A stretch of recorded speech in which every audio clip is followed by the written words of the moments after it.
أعوذ بالله من الشيطان اللعين الرجيم بسم الله الرحمن الرحيم الحمد لله رب العالمين والصلاة والسلام على أشرف الأنبياء والمرسلين سيدنا أبي القاسم محمد وعلى أهل بيته الطيبين الطاهرين واللعنة الدائمة على أعدائهم أجمعين أما بعد فقد قال الله تبارك وتعالى في كلامه الحميد وفرقانه المجيد قوله الحق وهو أصدق القائلين بسم الله الرحمن الرحيم وإذا سألك عبادي عني فإني قريب أجيب دعوة الداعي إذا دعاني فليستجيبوا لي وليؤمنوا بي لعلهم يرشدون۔ تمام تعریفیں اس خدائے بزرگ و برتر کے لیے جس کے قبضہ قدرت میں ہماری جان ہے، اور تمام حج گئے درود و سلام و نزوات مقدسات کے لیے کہ جن کی محبت ہمارے لیے ایمان ہے۔ الحمدللہ الذی جعلنا من المتمسکین بالقرآن العظیم وجعلنا من المتمسکین بولایت علی بن ابی طالب علیہ السلام وجعلنا وإياكم إن شاء الله من الطالبين بصبره مع وليه الإمام المہدی من آل محمد علیہم السلام۔ شکر خداوند تبارک و تعالی، میر نجفی مدرسے کے زیر اہتمام تیسرے سیشن کی آخری گفتگو آپ کی خدمت مقدس سلسلے گفتگو میں دعائے سماعت کی شرح سے متعلق کچھ باتیں آپ کی خدمت میں بیان کر دی گئیں، اور کچھ باتیں انشاءاللہ آج بیان ہو جائیں گی۔ پھر انشاءاللہ کبھی دوبارہ سلسلہ قائم ہوا تو دعائے سماعت کی باقی شرح بھی قسطوار آپ کی خدمت میں پیش کی جائے گی۔ آئیے دعائے سماعت کی شرح اور فقرات کے بیان کرنے سے پہلے پھر ایک مرتبہ نگاہ ڈال لیتے ہیں وَإِذَا سَأَلَكَ عِبَادِي عَنِّي، اور جب آپ سے سوال کریں میرے بندے میرے بارے میں، فَإِنِّي قَرِيبٌ أُجِيبُ دَعْوَةَ الدَّاعِ إِذَا دَعَانِي، بس یقیناً میں قریب ہوں اور ہر پکارنے والے کی پکار پر جواب دیتا ہوں جب وہ مجھے پکارتا۔ بس اب انہیں چاہیے کہ مجھے پکاریں اور مجھ پر ایمان لے کر آئیں، شاید کہ ہدایت کے راستے پر گامزن ہو سکے۔ پروردگار عالم نے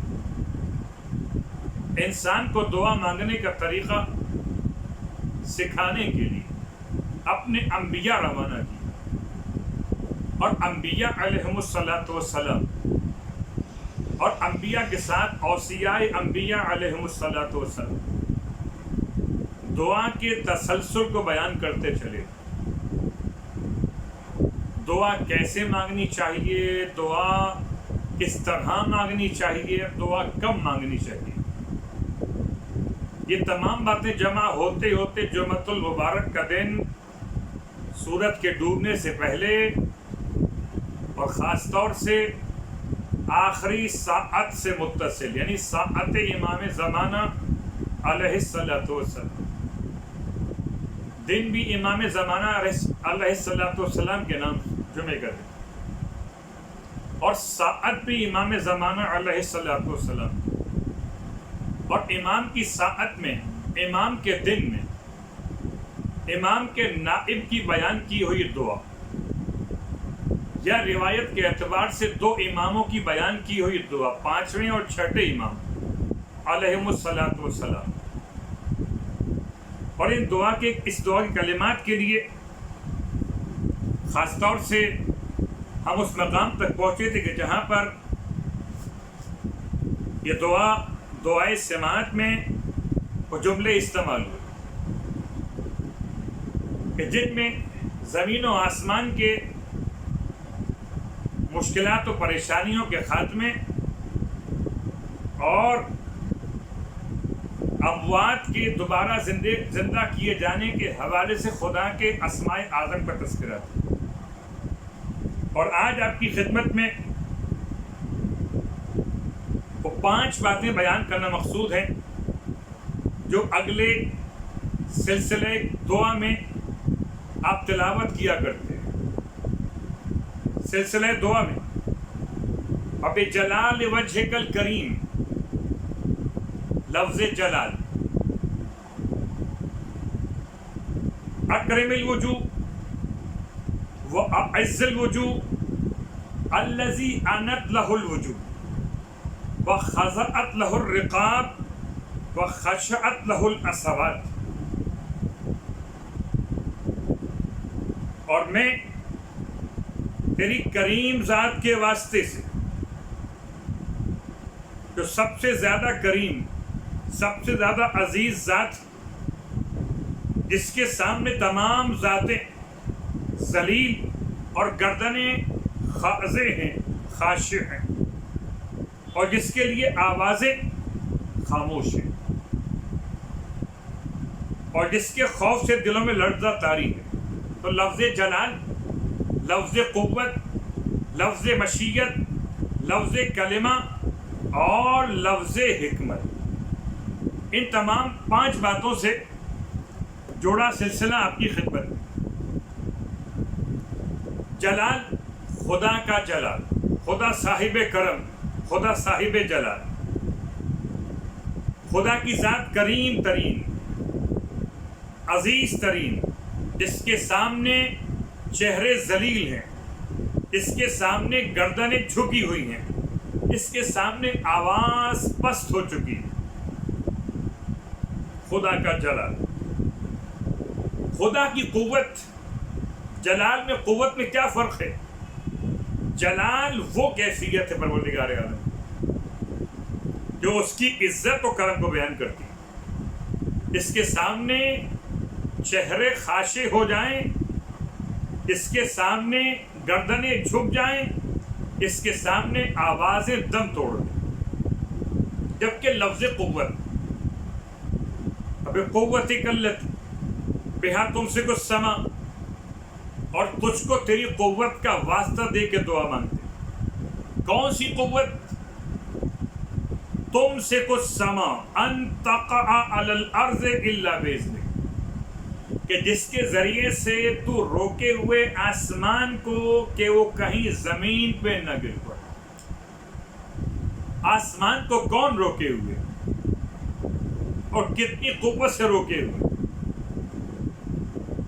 قوت کا عنوان مولا کائنات علی ابن ابی طالب علیہ الصلوۃ والسلام بہت مشہور، صرف اشارہ کرتے کہ منافقین نے مولا کی دعوت کی اور گرتی ہوئی دیوار کے نیچے امام کو بٹھا دیا، دسترخوان لگا دیا. امام ایک ہاتھ سے لقمہ اٹھاتے رہے اور ایک ہاتھ سے دیوار روکے رہے. لوگوں نے مولا سے کہہ دیا کہ آج تو بڑی زحمت آپ کو اٹھانی پڑی. تو ارشاد فرمایا لقمے کا وزن زیادہ تھا، دیوار کا وزن کم تھا. تو پروردگار کی قوت کا واسطہ، کون سی قوت؟ مولا کائنات علی ابن ابی طالب علیہ الصلوۃ والسلام ارشاد فرماتے، جب سوال کیا گیا مولا سے مولا آپ اپنے گھٹنے کے زور سے سوکھی روٹی توڑ رہے تھے. یہ اپنے نفس کے لیے آپ کی کیفیت تھی. وہ خدا کے لیے جو در خیبر اکھاڑ رہے تھے. تو قوت خدا، لا فتح الا علی، لا سیف الا ذو الفقار. قوت کون سی قوت؟ جس کے ذریعے سے خدا آسمان کو زمین پہ گرنے سے روکے ہوئے. الا باذن، بس جب وہ چاہے گا، پروردگار کا اذن ہوگا تو آسمان زمین پر گر پڑے گا.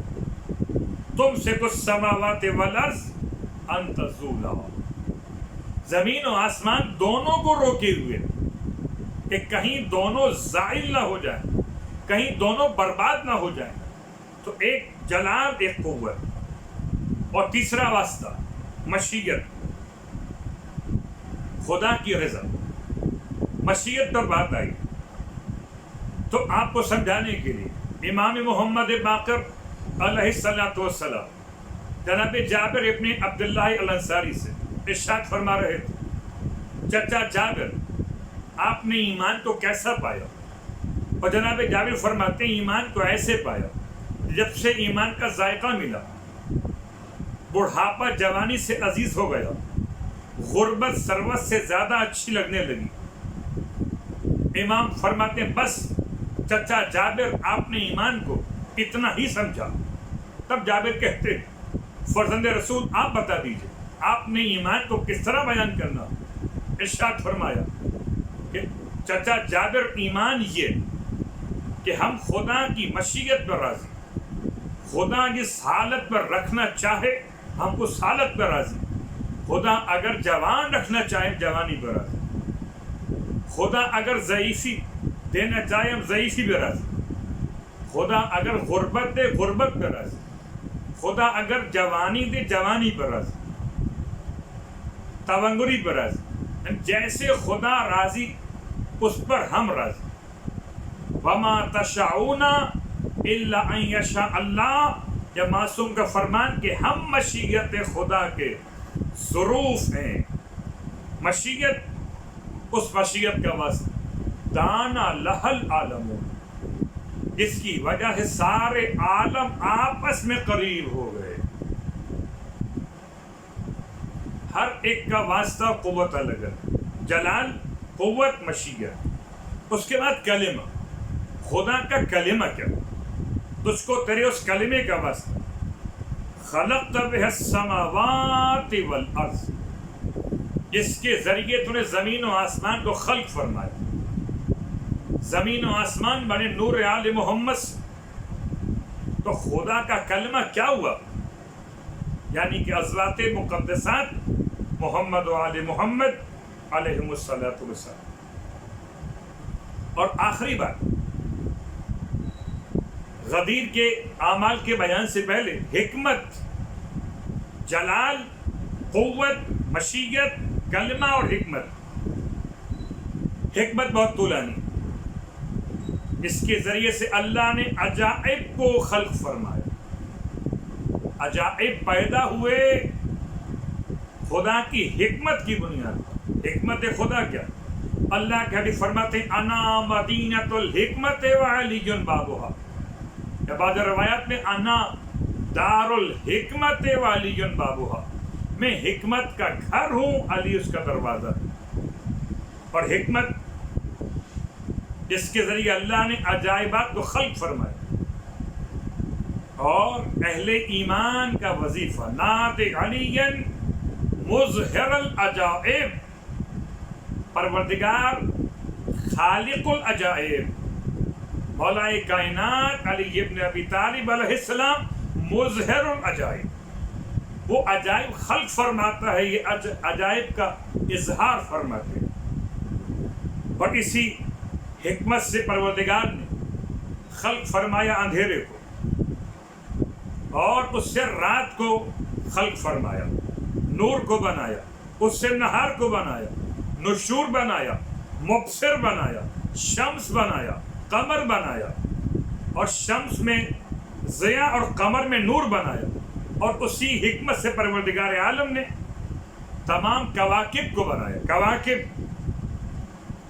نجوم ستاروں کی ایک قسم، بروج ایک اور قسم، مصابیح ایک اور قسم، زینت ایک اور قسم، رجوم ایک اور قسم.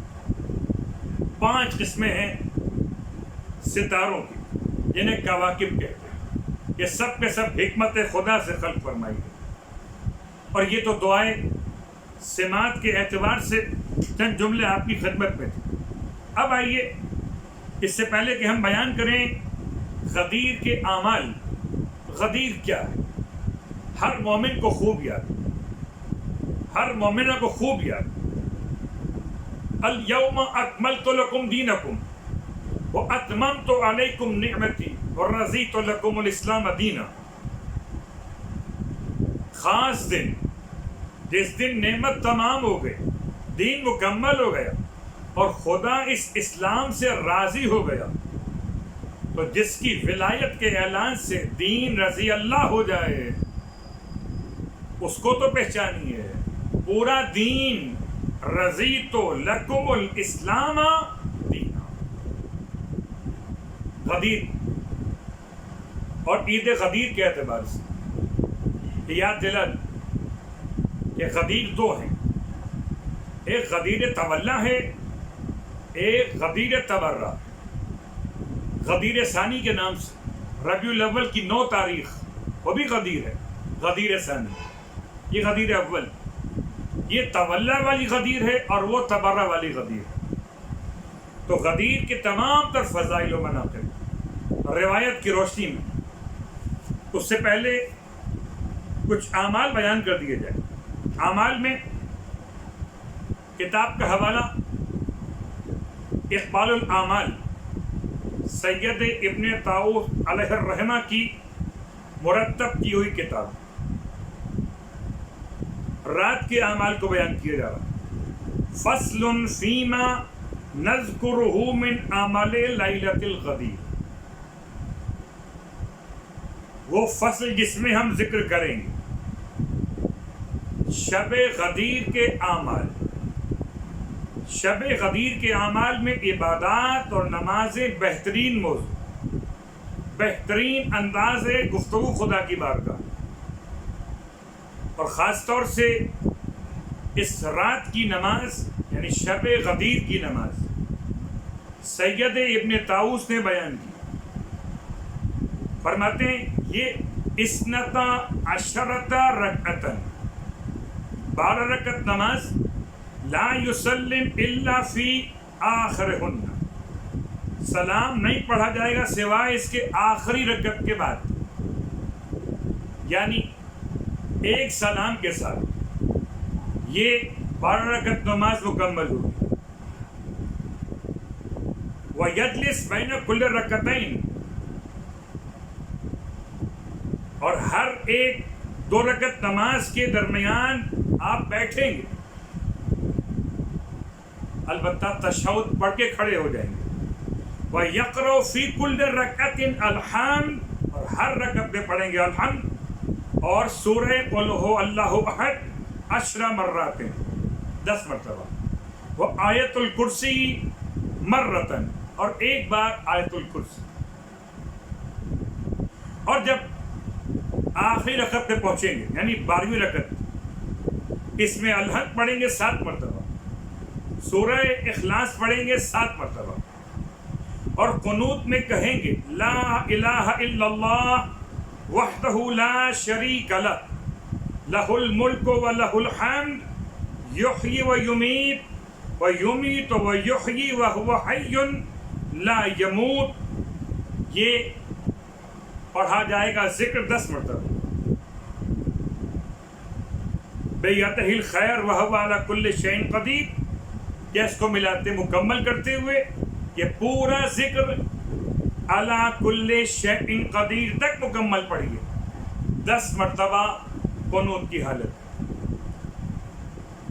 پھر رکوع و سجدہ اور سجدے کی حالت میں پڑھیے 10 مرتبہ سبحان من احصا کل شیء علم، سبحان من لا ينبغي التسبیح الا له، سبحان ذی المن والنعم سبحان ذی الفضل والطول سبحان ذی العزت والکرم اسألک بمعاقد العز من عرشک ومنتهى الرحمت من کتابک وبالاسم الأعظم وكلماته التامة أن تصلي على محمد رسولك وأهل بيته الطيبين الطاهرين وأن تفعل بي كذا وكذا إنك سميع مجيب اور کذا و کذا کی جگہ اپنی دعا مانگ سکتے 10 مرتبہ اس نماز کی آخری رکعت کے سجدوں میں اس ذکر کو پڑھا جائے. کتاب کا حوالہ کتاب اقبال الاعمال. پھر فرماتے ہیں کہ اس رات کی دعاؤں میں جو دعا منسوب ہوئی خاص طور سے اللہم انکا دعوتنا الى سبیل طاعتک و طاعت نبیک وصیہ و اطرت الى آخر الدعا. اس کو آپ اس کتاب سے تلاوت کر سکتے. تو رات کے اعمال میں 12 رکعت نماز، پھر اپنے اپنے مراجع کے لحاظ سے آپ مسئلہ معلوم کر کے نماز مکمل کی. شب عید غدیر، اس کے بعد یہ دعا جو رجاءً پڑھی جا سکتی ہے، کتاب اقبال الاعمال. یہ تو بات تھی ان اعمال کی جو اعمال شب عید غدیر کے بیان کیے گئے.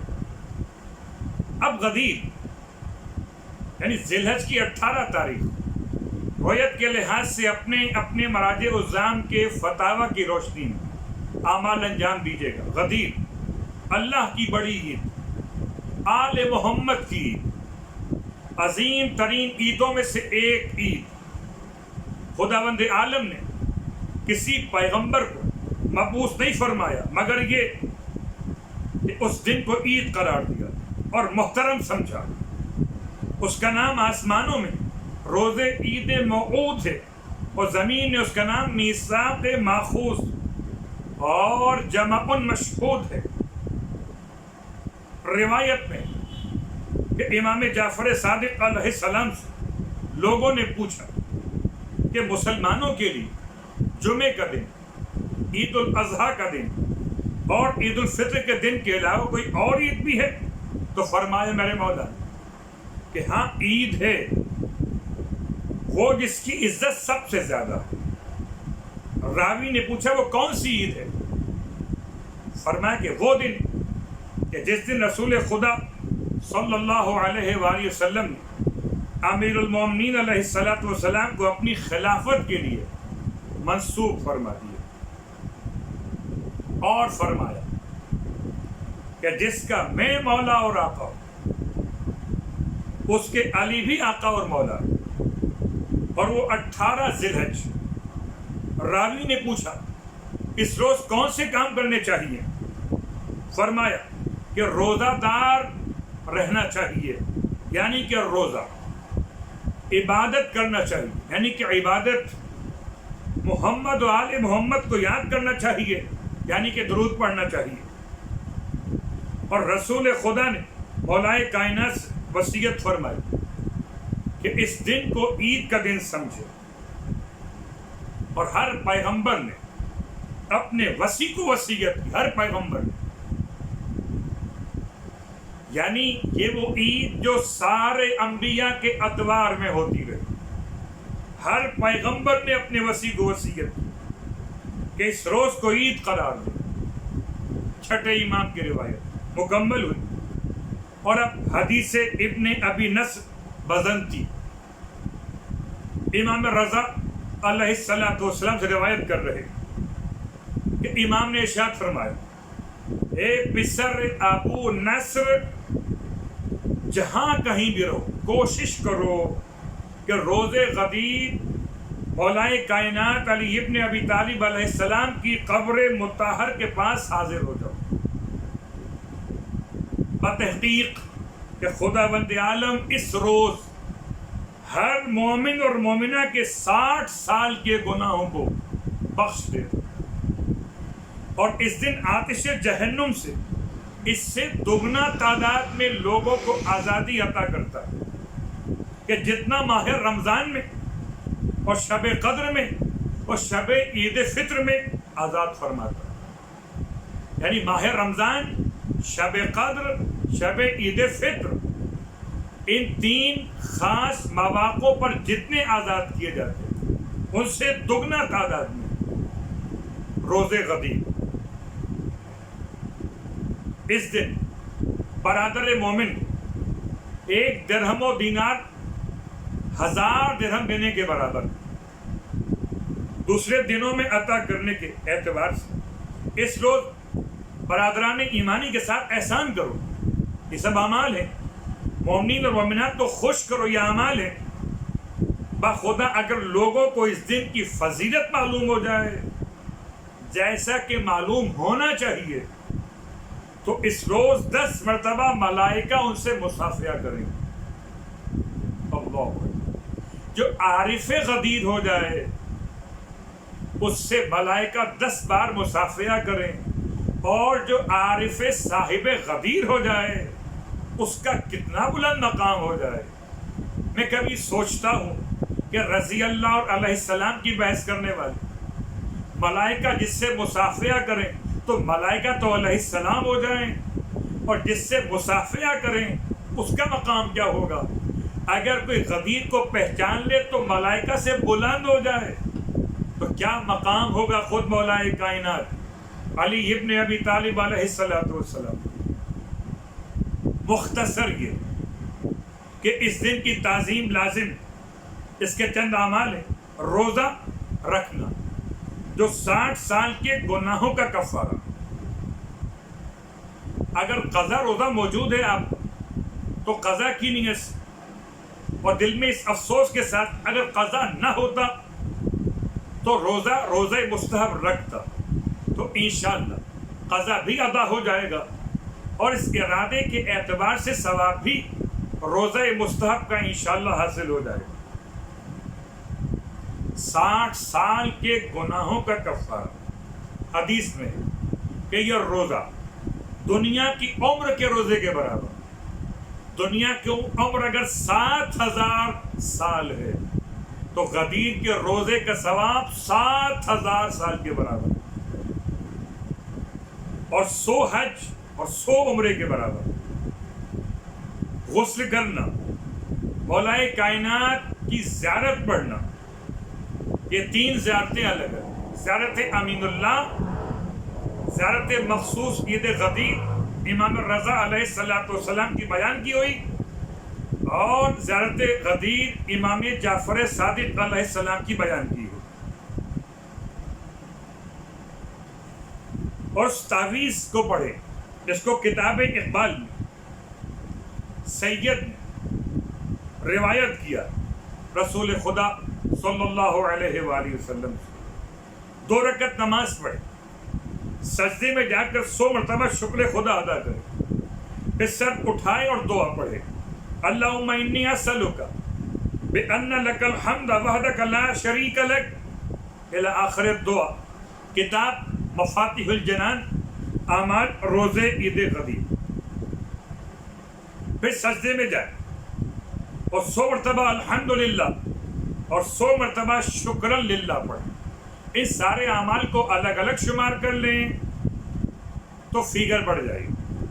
اور روایت میں کہ جو شخص اس عمل کو بجا لائے وہ شخص کا سا ثواب رکھتا ہے جو روزے عید رسول خدا کے قریب رہا ہو اور ان سے بیعت کی ہو ولایت پر. سبحان اللہ. اور بہتر یہ ہے کہ اس نماز کو زوال کے قریب ادا کر کہ رسول خدا صلی اللہ علیہ وآلہ اسی وقت میں مولا کائنات غدیر خم میں لوگوں کا امام اور خلیفہ منصوب کیا. رکعت اول میں اس نماز کے اندر سورہ انا انزلنا اور دوم میں سورہ توحید، 2 رکعت نماز. غور کیجیے گا کیا انتخاب اس نماز ہے. رکعت اول میں الحمد کے بعد سورہ انا انزلنا، رکعت دوم میں الحمد کے بعد سورہ اخلاص، شاید کہ اسی نماز کی برکت سے اس ترتیب سورہ کو تمام نمازوں کے لیے، بالخصوص واجب نماز بنجگانہ کے معتبر سمجھا گیا کہ باقی اور سورے بھی پڑھ سکتے ہیں جن کی اجازت ہے شریعت میں، البتہ سورہ انا انزلنا کا ثواب زیادہ ہے، سورہ اخلاص بھی اسی انداز سے۔ تو غدیر کی نماز نے تمام نمازوں میں ایک کیفیت روحانیت کو اور بڑھا دیا۔ غسل کرے، اب شاید یہاں دو غسل مراد ہیں، ایک صبح میں اور ایک زوال سے پہلے، یا ایک ہی غسل مراد ہے زوال سے پہلے نماز پڑھنے سے پہلے۔ غسل کرے، 2 رکعت نماز ادا کرے زوال سے آدھا گھنٹہ پہلے، ہر رکعت میں ایک بار ہم اور سورہ اخلاص 10 مرتبہ، آیت الکرسی 10 مرتبہ اور سورہ انا انزلنا 10 مرتبہ پڑھے، یہ نماز الگ۔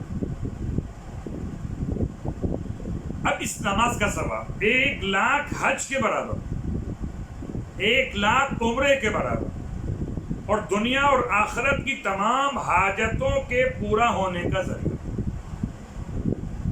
بات واضح ہو رہی؟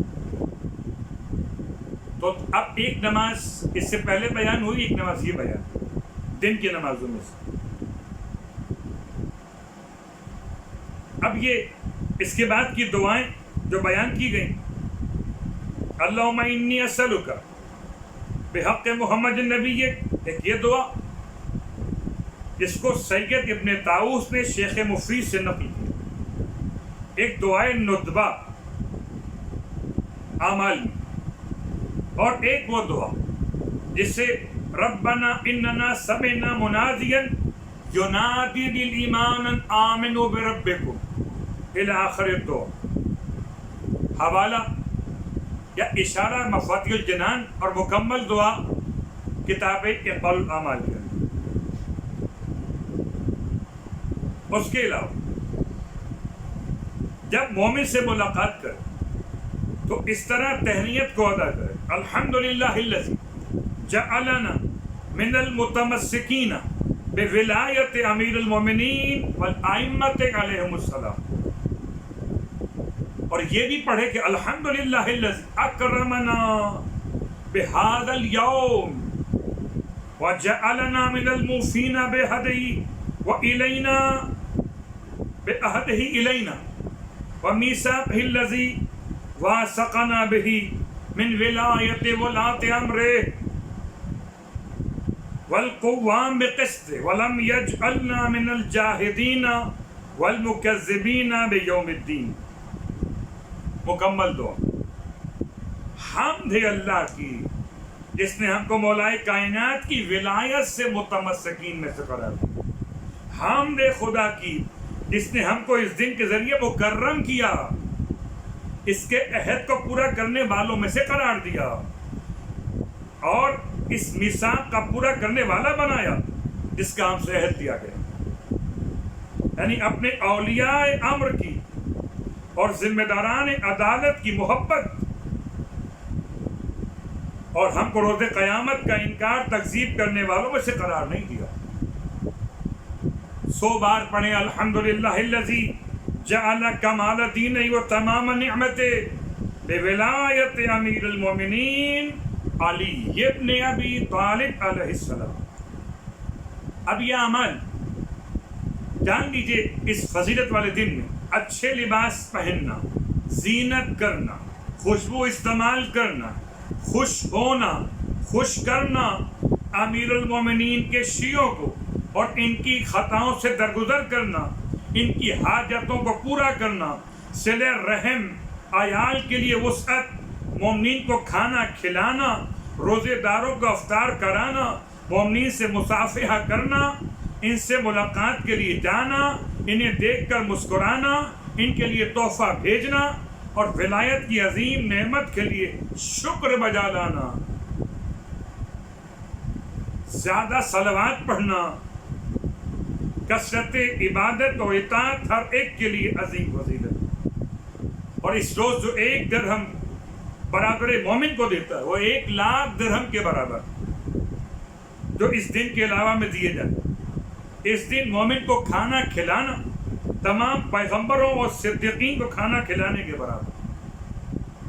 مولا کائنات علیہ السلام ارشاد فرمائے اپنے خطبے کے اندر کہ روزے غدیر، جو شخص مومن روزے دار کو افطار کرائے، افطار کے وقت رات میں تو ویسا کہ اس نے 10 فئام کو افطار کرایا. کسی نے اٹھ کر پوچھ لیا مولا سے، مولا یہ فئام کیا ہے؟ فرمائے 1,00,000 پیغمبر، صدیق اور شہید. اللہ اکبر. تو 10 فئام، 10 لاکھ پیغمبران، صدیق، شہید، کیا فضیلت کی کثرت ہے. اس شخص کا کیا حال ہوگا جو تمام مومنین اور مومنات کی کفالت کرے. میں اس کے لیے بڑا فرماتی خدا کی بارگاہ میں ضامن ہوں کفر و فقر وغیرہ سے محفوظ رہنے کے لیے. مختصر یہ کہ اس دن کی فضیلت ذکر کرنے سے بھی زیادہ ہے. یہ دن شیعوں کے اعمال کے مقبول ہونے کا دن، ان کے غموں کے دور ہونے کا دن. یہی وہ دن جس دن موسیٰ علیہ السلام نے جادوگروں پہ غلبہ حاصل کیا. خدا نے آتش نمرود کو جناب ابراہیم کے لیے سرد فرما دی، گلدار بنا دیا. موسیٰ علیہ السلام نے یوشع بن نون کو اپنا وصی بنایا. عیسیٰ علیہ السلام نے شمعون کو اپنا وصی بنایا. اور جناب سلیمان نے اپنی رعایا کو آصف بن برخیہ کے خلیفہ ہونے پر گواہ قرار دیا. رسول خدا نے اصحاب کے درمیان رشتے اخوت جوڑ دیا. اور اسی دن کی مناسبت سے صیغہ اخوت 2 مومن کے درمیان تلاوت کیا جاتا ہے. کتاب مفاتیح الجنان. یہ تمام اعمال مولا کائنات علی ابن ابی طالب علیہ السلام کی محبت. اور آئیے ان اعمال کو اگر الگ الگ شمار کیجئے تو بعض علماء نے ان کو تقریباً 36 اعمال کے عنوان میں شمار کیا. پروردگار ہم سب کو اعمال کی توفیق عطا فرمائے. ولایت مولا کائنات علی ابن ابی طالب علیہ السلام غدیر کی مبارکباد پیش کرتے ہوئے پروردگار وہ دن نصیب فرمائے جب فرزند صاحب غدیر، روز غدیر، خود صاحب غدیر کا میلاد پڑھے. اور ہم سب کو خدا امام کے سامعین میں، مطیعین میں شمار فرمائے. ربنا تقبل منا انك انت السميع العليم بجاه محمد وآله المعصومين برحمتك يا ارحم الراحمين.